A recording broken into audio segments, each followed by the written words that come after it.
Tim Faulkner from the Australian Reptile Park has made a dash to the Bondi Clinic with a very special 6-month-old patient. Lewis is in a bit of strife. Along for the ride is Lewis's twin sister, Luna. So did you see what happened, or do you know what happened to him? Basically, they got up to a bit of mischief just running around, and Lewis comes back and his leg is, visibly sore. And It could be a bite, it could be a fall, it could be some sort of injury through play. Yeah, they're definitely playing. Like, it hasn't stopped him, he's still nuts. Wait, can you tell us what happened? The two of you? The rest will get a bit out of control, did it? Huh? I hate to say it, looks like you came on second best. It's just all one big yawn, is it? You're all right. First, Chris needs to remove Tim's amateur handiwork. Oh, you stuck it on. First one I put on, he just tore it off, ripped it straight off. So I'm trying to move this leg as little as possible, but he's just making these little grunting sounds. Yeah. They give so little away. Yeah. But the little grunting sound he's making, it's bothering him. Yeah. Lewis right now is whimpering from time to time. He's really guarding that leg. He's trying to hide it from me. So if it's worrying him, then it's really worrying me. An X-ray will tell Chris just how serious the injury is. Oh, don't do that. But Lewis is not planning to make it easy. But it's for comfort, right? Oh, it's just security. Yeah, security. They bite onto mum. Feels that way. Your mum. Yeah. Oh.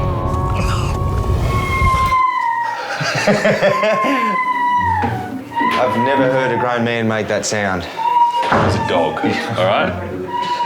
Fortunately, those baby teeth are not doing too much damage just yet. Pop. Good boy. He's being good, he's not struggling. X-ray. But I can see this straight away, mate. It's not great news. He does actually have a fracture there. Yeah. If we do nothing about it, then it's really going to limit his life. Yeah. And he just wouldn't be able to breed, wouldn't be able to get around, wouldn't be able to survive. Yeah. I'm a little bit in awe of him, how much he's been able to get around and put up with that. Yeah. I cringed when I saw the X-ray, and I think, what spirit these little devils have got. Right, Lewis. Huh? Broken leg, buddy. Hate to say it. We're going to fix it, though. Managing Lewis's leg, I can really see two big challenges here. First of all, he's growing, so we can't use a cast that's just going to lock that leg in position for months. That won't work. But secondly, he's a Tassie devil. He bites and he chews. He will tear off anything I put near that leg. This isn't going to be easy. I've done that exact injury. Same leg. You're kidding. Same bone. Do you want to know how I did it? Yeah, tell me. On a dance floor. Boogie moves? Yeah. Oh, no. What move? A running inverted worm. Landed and cracked the bone there. Maybe that's what Lewis did. Maybe. You want to come clean, Lewis? You showing off to your sister? Easy, mate. I can't use a cast in this leg for the simple fact that even if it's on for 4 weeks, 6 weeks, his leg will probably go a full centimetre in that time. If there's a cast over that bone, the bone won't grow. So he'll have one leg shorter than the other. What we need to do is give him some sort of splint that is strong enough to stop that bone from moving, but still flexible enough that the bone can grow within it. I'm amazed at how good he's been. He's been incredible. This is advice I know you won't listen to, but I'm going to give it to you anyway. Just go easy. Take life slowly. Let's not panic. Let's just enjoy our youth in the slow lane, just for a few weeks. Is that okay? It'll make a big difference. What we really need from him is essentially the impossible, for him to stay quiet. Yeah. This bandage will mean that he really stays off the leg a lot, but he's still going to try to push his limits because that's what devils do. Yeah. 4 weeks maybe, because he's so young, could be enough. But just got to stay off it. Yeah. For most pets that I've seen here, if their leg isn't 100%, it doesn't really matter. They can get around, even if they have a slight limp. For a Tassie devil like Lewis, his leg needs to be 100% because in the future, he's going to go and essentially live in the wild. He has to survive there, but also he has to breed there. On 3 legs, he just can't do that. Look, I'm just impressed that 2 Tassie Devils visited here and the only person that really got a bite was me. Yeah. No dogs injured, no cats, no nurses. Yeah. No one was harmed in the filming of this segment apart from really me. It's looking good. Look at that leg. How good is your leg? You're running. 4 weeks later, good news at the Australian Reptile Park, where baby Lewis is back in action with his sister Luna. The cast come off a week ago, and from the moment it come off, he was strong. His leg has shown no signs of tenderness or anything. He's using it like a normal devil. He's running, jumping, fighting with his sister, everything we could have hoped for. That leg looks good, buddy. That leg looks good. Your sister won't be able to bash you anymore, mate. Your leg's all better. You're all strong again. Hey, how you going? Good, thanks. How are you? I'm after Harriet. Is that you or is that this little one? The bearded dragon is Harriet. Okay. And I'm Hannah. So, okay, come on through. Thank you very much. Little one, look at you. She's beautiful. Yeah. So what's the problem with her? She's got a lump on her leg, just on her right hind leg. Just here? Yep. And you can see, she can feel it when I touch it. So has this lump got bigger? Yeah, it was a lot more soft and mushy. Now it's just hardened up. I think I'll need to take a sample from it to know for sure what it is. But obviously the biggest worry with any lump is something like a tumour or a cancer. Cancer would be the absolute worst case scenario for Harriet. She's just too beautiful and precious to us. Hey, sweetie. It's all right, sweetie. Fingers crossed that this is actually not a tumour and it's something we can actually fix. I want to get a sample from that lump. Yep. So I'm going to have to stick a needle in there. It's just important to know what's sitting inside that lump. The 2 most likely causes of this are either a tumour. Yep. If that's the case, we're probably going to get tissue, so pink stuff, maybe in a bit of blood. Okay, all right. If it is an abscess, we should probably get something that looks a bit like cheese. It's all right, sweetie.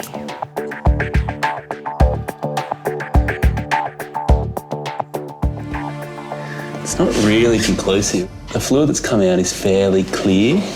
Yep. What I might do is actually just put that under the microscope and just see what sort of cells are sitting in there. It is scary to know that she may have a cancer or a tumour. If anything bad happened to her, like that type of news, it would be terrible.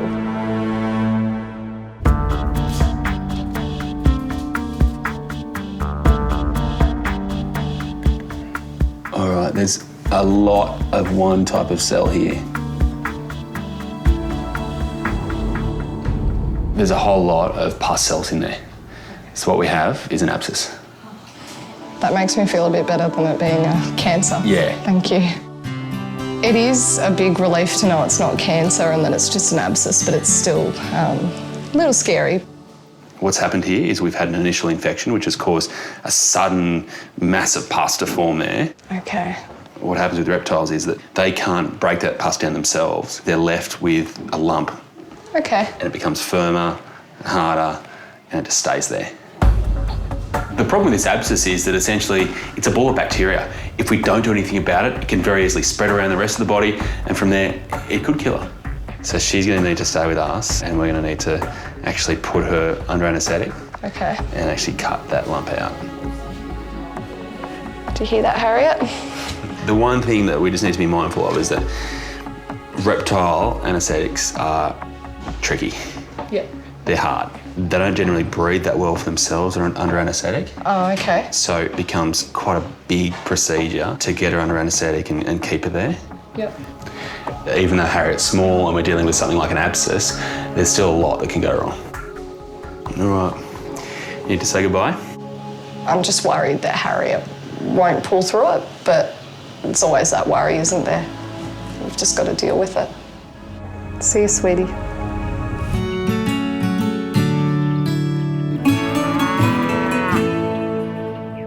Go on, Harriet. It's time.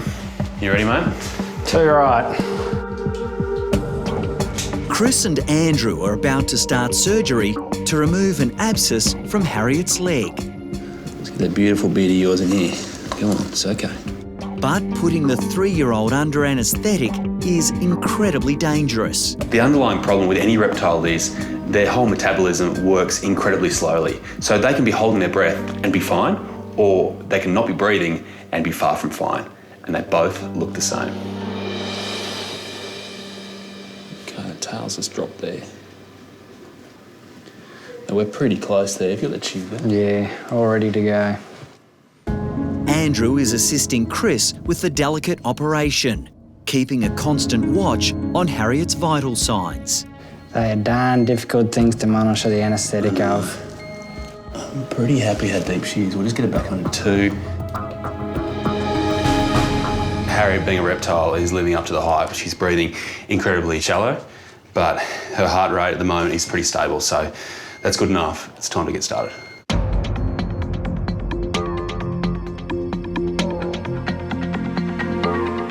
Just cut over the abscess there.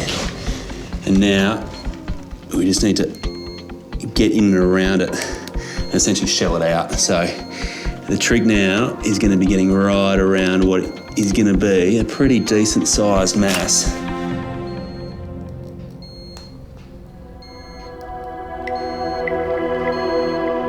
Beautiful.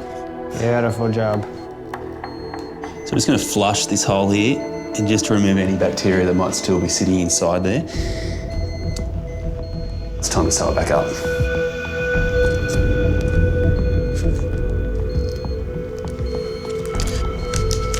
Got 2 stitches to go. She all good? I'm not getting a reading on her heart rate. Suddenly, Andrew notices a change in Harriet. She's just not breathing well. She's just breath holding and... Yep. Any more reflexes? Not really.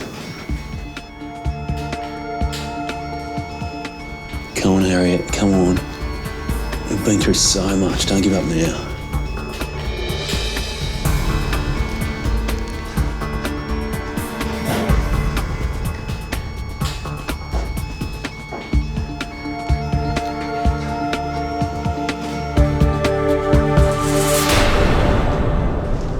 Her tongue just flicked just a little bit. That's what I like to see. At last, the 3-year-old gives Chris and Andrew the sign they've been waiting for. It's hard to believe that something as minor as a tongue flick can mean so much, but with Harriet, it means she's coming back. Well done, Chris. I've got to say, it's good to see you. You went quiet on us. An antibiotic injection completes Harriet's treatment. You settle down. Hey. Right, you see all these signs of life now?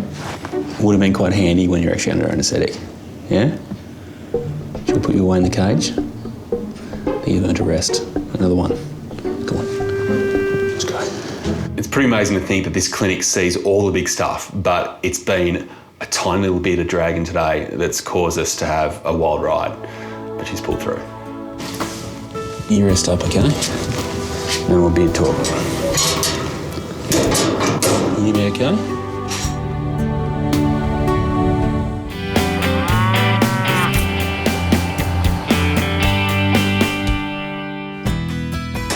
Yeah, I should know better than to keep a lady waiting, shouldn't I? Harriet, the bearded dragon, has recovered from surgery to remove an abscess from her leg and is ready to head back to the Kyabram Fauna Park. Hannah's going to be happy to see you. You go home. Now, mate, me and the bearded lady are heading out, and then I'm going to head home. Rightio, well, it's been darn good to have you. You've done a really good job. Absolute pleasure. I'll tell you what, if things don't go so well up at Bondi for him, I reckon we could fit him into the practice down here all right. He seems to do a pretty good job.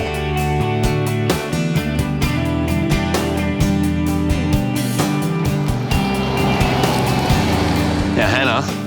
Chris. Someone's been missing you. Harriet. A little girl in here. Yeah? Oh. We're happy to have you back, Harriet. Chris has done a great job. She looks really good and healthy, so everything looks like it's worked out well, and so we're very happy with that. Is this a good spot here? Yeah, she'll be fine there. She'll like that. Good girl. Just gonna pose first. There you go. You're home. neither Hannah nor Harriet will probably ever truly understand just how tense that surgery really was, but I do. That's why I'm very happy to see her home.